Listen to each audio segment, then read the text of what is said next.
episode 30 of the Free Your Mind podcast. Now, if you have paid attention, you may see that I haven't posted a podcast episode in a while. Obviously, last one was an interview.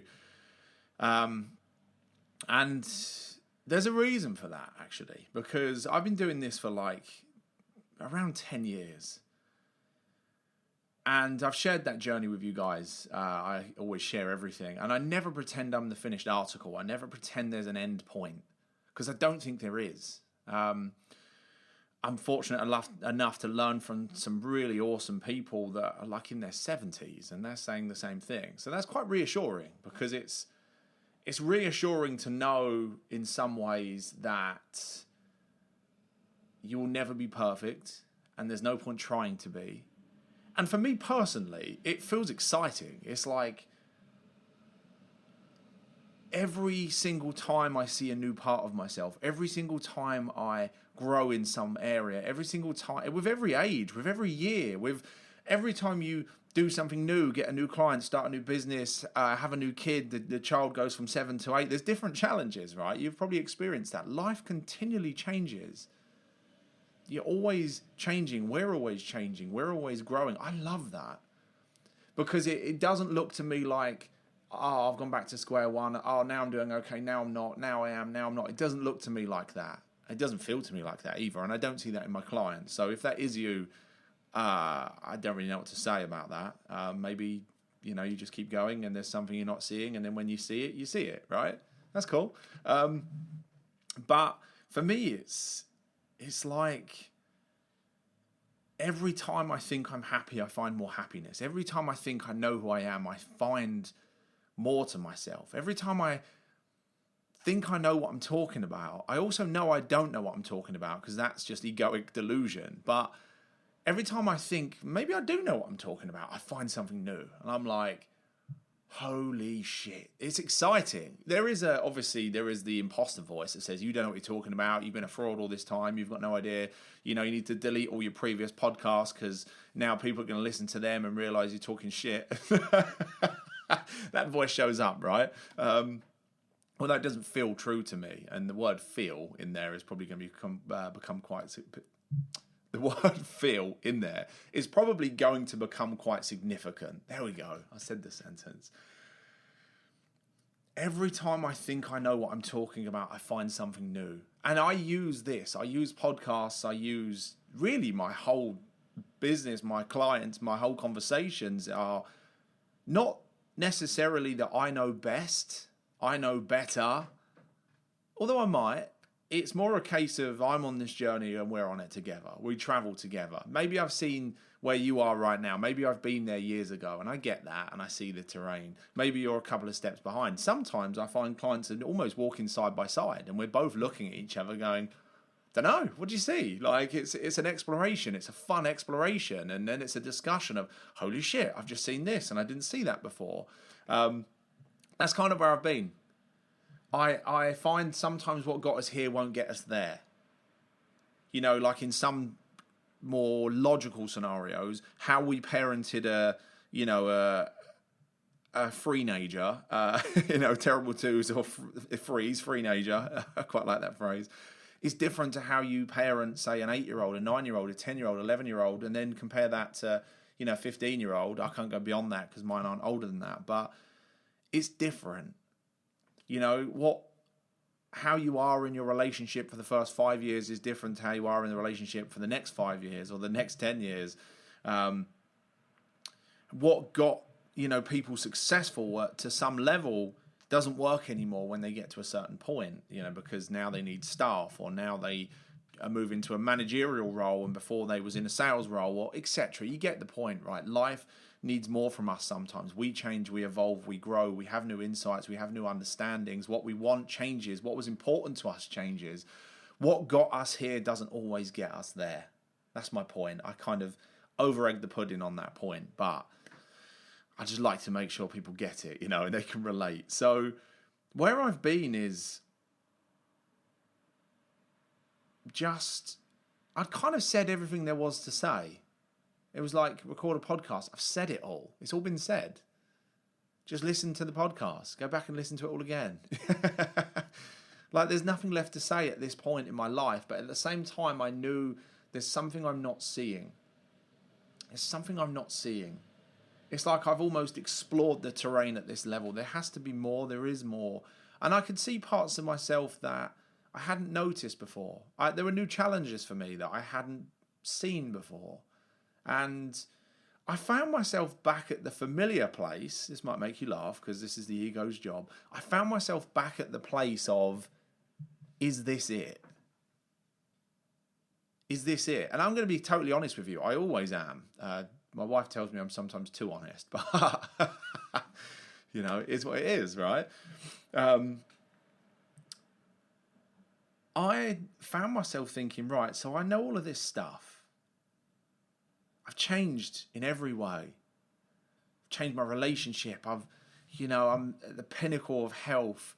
My body looks good all year round. My relationship is mostly good, except for occasionally it isn't. You know, chuck stuff in there. You're tired. Cats are fucking keeping you awake.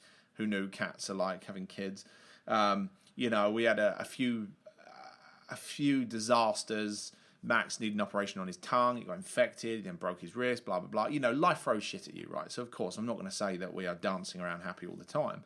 We're mostly happy except for the times when we're not. And when we're not, we know how to find our way back, right? So it's like, right, kids are great. They're growing. Our relationship's deepening, etc. But I had this feeling of, is this it? A little bit kind of bored, actually. Like I'm having the same conversations with the same people. When I say the same people, I mean, because every bloke that comes to me, or woman, really, they think their problems are unique, and I'm like, yeah, I've heard this 1,000 times, right?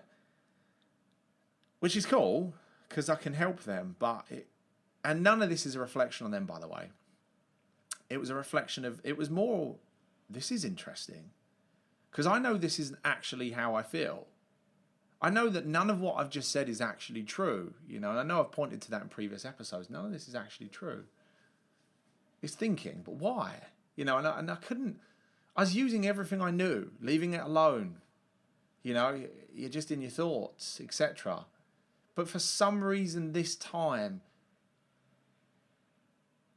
it wasn't going. I wasn't getting caught in it as such, but it wasn't going. And I decided that I'm going to sit in this discomfort. And I found myself in a dark place that's quite familiar to me because it showed up for me a lot in my previous years, as I've shared openly. I found myself in this darkness. I found myself in this, and I just fucking couldn't be arsed with anything. Couldn't be arsed with anything at all. Nothing felt good. Nothing felt exciting. Everything that made me feel alive didn't anymore. And I just couldn't really be arsed with anything. Now, fortunately, my habits are ingrained enough for me to continue. So I still go to the gym and I still eat well and I still show up for clients. And weirdly, if you are a coach, you'll get this. If you're not, you won't. But weirdly, as a coach, for me personally, I can always show up to calls because the calls aren't about me. They're about them. So you just drop into this deep presence, this listening, and you're so focused on them and their life that you don't actually really play that big a part. Okay, I need to know where to point, what to say, questions. That's so easy for me. So fucking easy for me. I could probably do it asleep. So I could still do that, right? And even sharing some of this with clients often helps as well. That's what I like about this, because the more I see for them. You can only take someone as far as or as deep as you've been yourself. So the deeper I go, the deeper they go with me. But fortunately, because they might be 10 steps behind, that is really clear to me. But the challenges I'm facing in this moment aren't really relevant to them yet, although they probably will be in a month or two. So it works quite nice. But I knew how to get out of it. I knew what to do with it. But I just had this sense of I don't want to. I want to sit in this. What is here for me? What am I not seeing? What is in this darkness? What is in this feeling? And I found myself sat on the sofa. I'd go to the gym, come home, sit on the sofa. I'd do calls. I'd come home. I'd sit back on the sofa. I'd play the Xbox for hours. Sometimes read, mostly couldn't be bothered. Sometimes listen to audio, mostly couldn't be bothered. And I just kept sitting with it. And it felt very much like, wow, I remember this place. Because that used to show up for me a lot. Daily, weekly, sometimes for weeks at a time. And I sat with it. And I sat with it. And I sat with it. And at times it became frustrating because all this feeling of pressure. You know, I seem to be this catalyst in my world that my mood influences everyone, right? It's like I am the life and soul, or I'm just this kind of darkness just floating along like death, you know? It's like I'm either saying hello to everyone and people like being around me and speaking to me, or I kind of have this fuck off jacket on where it's like I just need everyone to fuck off. Now, I usually hide away from the world when I feel that way. I don't want people to see that part of me. Interesting. You don't want people to see that. So you get very good at putting on a mask, putting on a front. You get very good at pretending to the world you're okay, right? But you can't hide from your wife. You can't hide from your kids. You can't hide from everyone, everywhere, forever. I've seen a lot of clients try and do this, me included. And you start to feel this pressure. You start to feel like, I can't keep feeling this way, which is interesting, right? I can't keep feeling this way. We're going to circle back. You know, it's impacting Jenna. Her mood is lower. She's looking at me. She panics. She's kind of looking to me to be the source of light. And I'm feeling like I can't fucking be that. I can't be happy all of the time for everyone. I can't be this shining light all of the fucking time. But you're looking and you think, you know, I want to be present with the kids. My happiness seems to infect people. And this is really interesting because it's in this moment. Again, you see, I'm talking you through my thoughts here. I'm looking and I'm going, wow, you can hear the intensity in my voice then. I'm letting that kind of emotion come through. It's like, wow, there's stuff here, right?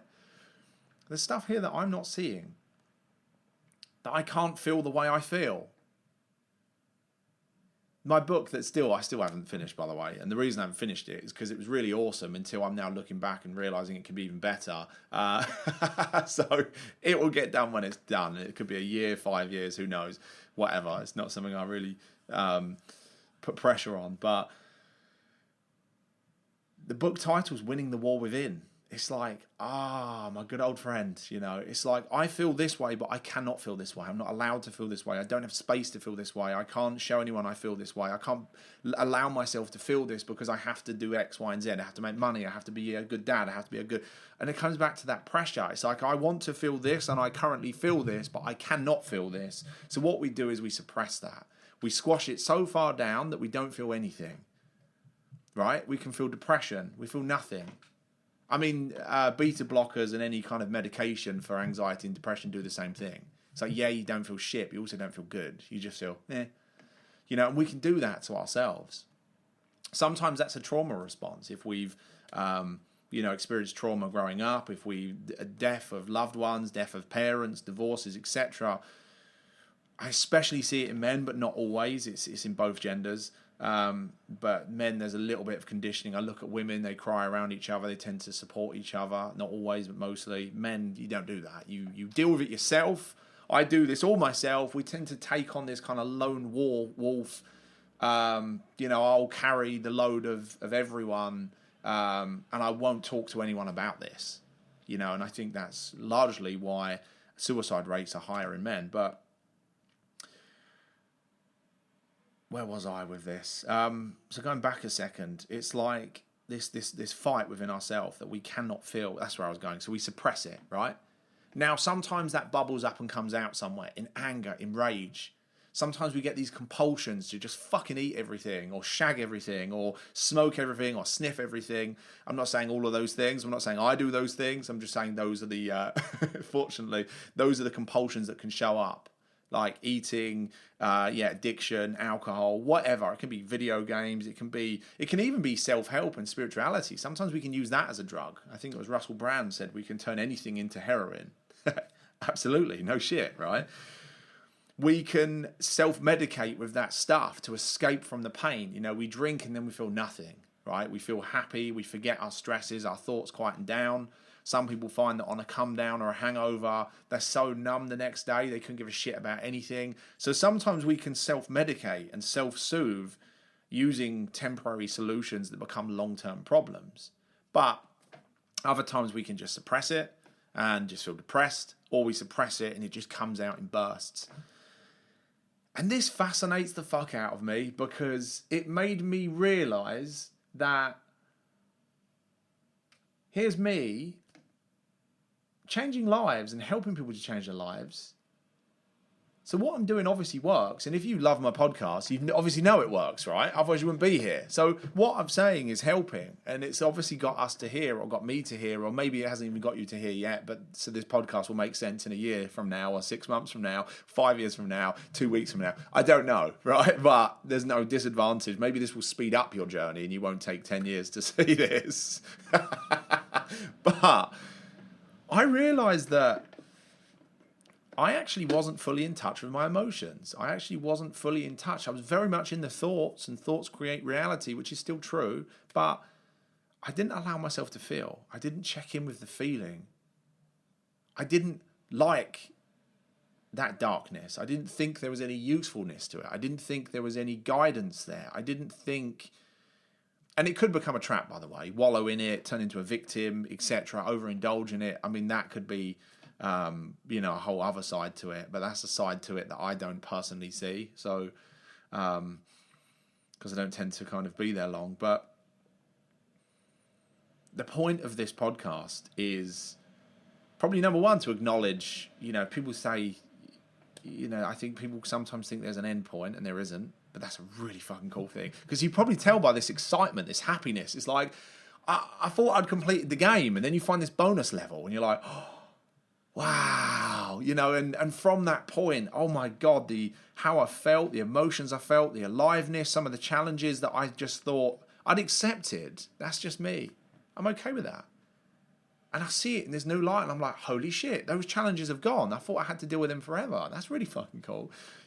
New levels of emotion, new levels of connection, new feelings of passion and aliveness and excitement, and it's like, holy shit, I thought I'd unlocked everything, and then you find this kind of bonus treasure chest, and I'm pretty sure from my experience that just keeps happening. So I really look forward to the next treasure chest, but the next insight, the next kind of step in this kind of evolution. But since this point, I've then gone out and shared this with clients. They're kind of almost guinea pigs in some ways, because I tell them this is what I've seen, and then I see what lands for them, and I get them to look where I've looked and see if they have the same experience, and they have, and it's like, wow, this is cool. So I'm going to wrap this up because this is a massive conversation, and I'm sure you don't want to listen to me for an hour, but the point is, the invitation here is to check in with yourself emotionally, right? To give you some clarity on that. And I've separated this before. So it's like I'm saying the same stuff that I've actually said on all the other podcast episodes, but I'm just saying it differently because I've seen it differently. I've seen a new layer to this. I've seen a new layer to it that I didn't necessarily see before. And come back next week, I'll see a new layer. And come back a year from now, it's probably another 10 layers. But check in with yourself emotionally, right? We have the emotion. So what am I feeling right now? Well, quite excited, actually. Quite excited, quite passionate. Alive, feels good to be back. Now, that's interesting. Feels good to be back. That's not an emotion. That's just a story, right? So to build on that, if I felt angry, I feel angry because I have to feel good all the time. I feel angry because I have to, be this light all of the time, and everyone's mood depends on me, and all this pressure, and I'm the main income earner, or the only income earner. Or until recently, there's news there, but I'll share that another time. Or I'll share it now. Basically, Jenna, my wife, is now mental health trainer for Mind, which is quite cool. So I'm, for the first time she's earned kind of bits and bobs, and her business is done okay, etc. But really, not in a significant enough way to make a difference to our massive outgoings. But anyway, I'm digressing. But let's go back to where I was going. Like, I'm angry because, I fucking have to pay for everything, and I always have to feel good in order to earn, and I always have to, and bearing in mind that was just the emotion in that dark period, right? That's obviously emotions that weren't showing up for me because I wasn't feeling them, or I'd learned to navigate around them, or maybe that just wasn't true for me until it was, right? That's the thing. Sometimes these things show up. Anyway, as an example, angry is the emotion. Why we're angry is the story. That's the thought. That's where the thoughts come in. Because all of this pressure, because I have to blah, blah, blah, because my wife doesn't appreciate me, because the kids don't appreciate me, because the world is set up in a way that we have to pay to live. We don't even live freely. You know, if you can't earn money, you're homeless, or whatever it is, right? All of that is the story. All of that is thought created. All of that is perception. All of that is judgment. Which we can fuck around with that. The emotion is just the emotion, but the story is the story. We can fuck around with the story. We can explore the story. We can pick the story apart. We can notice that's our thinking, which tends to really help bring awareness to it, bring presence to it. But from what I've seen, the emotion needs validating more than I realised. And sometimes if we check in with ourselves, so do this, right? Next time, think of me, think of what I'm about to say, think of me punching my mic, apologies for that. Next time you feel that emotion, notice the story. The blah, blah, blah, it's because of this, it's because of that, it's because this happened, blah, blah, blah. Notice the story, right? Let's just put that aside, because we mostly know what to do with that if you've listened to all the previous episodes or worked with me, whatever. Check in with the emotion. How are you feeling? Where is that emotion? Where is it showing up? Notice it. Like, what does it feel like? Is it in your chest? Is it in your stomach? Is it in your throat? Is it wherever it is, right? And ask yourself, what is this emotion trying to tell me? What is this emotion trying to protect me from? What does this emotion need from me?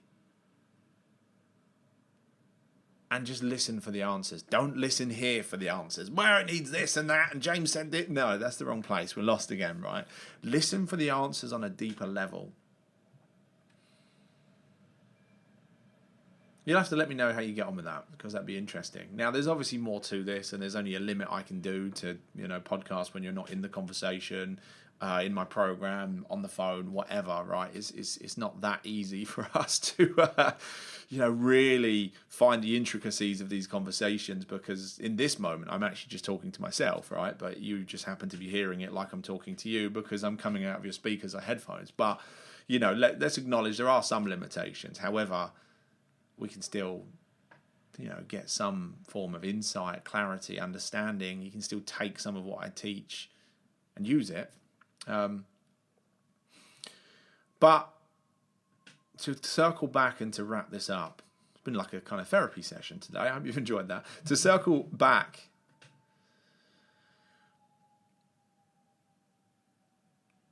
and I pause for a second, but I'm not going to tell you what that pause was. Maybe I'll tell you about that in the next episode. But to circle back, we've often disconnected from ourselves. We've disassociated from emotions. We shut things down. We put things into boxes. We squash things away because we haven't got time to feel them, or emotions are weak, or we need to just get on. We haven't got time to cry. We haven't got time to feel this or that, or sit on the sofa all day, or we can't do that because it impacts everyone else. So we learn to disconnect from ourselves to survive. We learn to run on stress response all of the time. We learn to just be stressed and just get through it, suck it up and get it done, focus on output regardless of how we're feeling. Just disconnect, as I said, and disassociate from ourselves. Now, sometimes that's from kind of past experiences, past traumas, whatever. We're reacting to the past because the only way we can kind of deal with it is to not face the emotion, which I see a lot, some kind of avoidance, which I see a lot, which then that's mostly what triggers are, by the way. It's like we're being triggered by the outside world because it's kind of showing us parts of ourselves we haven't seen, which I know I've kind of told you about before, but just worth noticing. And the way I see this, and the way I've always seen this is, and I explained this to a client the other day because he's fairly new to the conversation, is like I imagine like Mission Impossible with all these lasers, you know, these kind of, imagine being in this room, there's lasers everywhere. And triggers are a bit like that. It's like every time we move, we set off a laser, and that triggers us into stress response and all these thoughts and negative thinking and whatever it is. The patterns you have will be unique to you. Maybe anxiety, anger, frustration, stress. You may want to run away from things, go into flight. You may want to do everything and go into fight. Whatever it is for you, these triggers trigger us.